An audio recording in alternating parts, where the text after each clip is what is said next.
नाटक, सिनेमे, मालिका आणि वेब सिरीज या सगळ्याच माध्यमातून कलाकार आपलं मनोरंजन करत असतात. त्यात आता सोशल मीडिया हे माध्यम सुद्धा ऍड झालंय. रील्सही आता करमणुकीचं साधन आहेत. तर आपल्या लाडक्या कलाकारांना पाहणं प्रेक्षक नेहमीच पसंत करतात. अभिनेता कुशल बद्रिके तर सोशल मीडियावर नेहमीच ऍक्टिव्ह असतो. पोस्टच्या माध्यमातून तो व्यक्त होतोच, पण त्याशिवाय अनेकदा गमतीशीर व्हिडिओजही शेअर करतो. काही दिवसांपूर्वीच अभिनेता संतोष जुवेकरचा वाढदिवस होऊन गेला आणि संतोषने कुशलकडे महागडे शूज मागितलेत.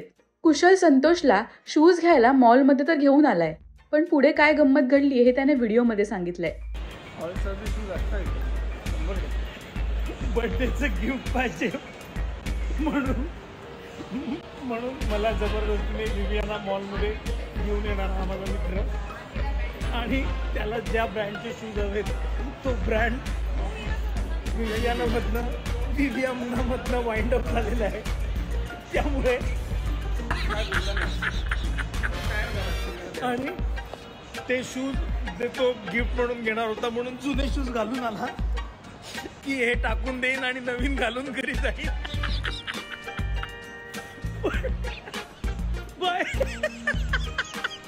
तसं आम्ही मैत्रीत गिफ्ट वगैरे देत घेत नाही, पण संत्या या सगळ्याला अपवाद आहे.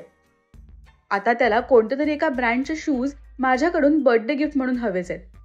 खरं तर त्याचा बर्थडे होऊन ऑलमोस्ट आठवडा उलटून गेलाय, तरीही त्या गिफ्टसाठी आज तो मला जबरदस्तीने मॉलला घेऊन गेला. हे कोण मित्र असतात जे गिफ्टसाठी एवढी जबरदस्ती करतात? अरे काय गिफ्ट आहे की खंडणी, असं या व्हिडिओला कुशलने कॅप्शन दिलंय. पण यावर संतोषने मजेशीर कमेंटही केली आहे. तू सुटलायस हे समजू नकोस, असं तो म्हणालाय. तर एक एक करून सगळे कुशलकडे आता बर्थडे गिफ्ट मागतायत. आपण सुद्धा मॉलला जाऊ असं हेमांगी कवी म्हणालीये. तर पुष्कर जोगला आपण लंडनमध्ये शॉपिंग करू असं प्रॉमिसही कुशलने केलंय. कुशल आणि संतोष विजू माने यांच्या स्ट्रगलर्स आला या सिरीजमध्ये एकत्र दिसले. तेव्हापासून ही जोडी चाहत्यांच्या आवडीची आहे. तुम्हाला कुशल आणि संतोषची ही क्यूट नोकझोक कशी वाटली हे आम्हाला कमेंट्समधून नक्की सांगा. मराठी सिनेविश्वातील बातम्या, अपडेट्स आणि गॉसिपसाठी सबस्क्राईब करा राजश्री मराठी.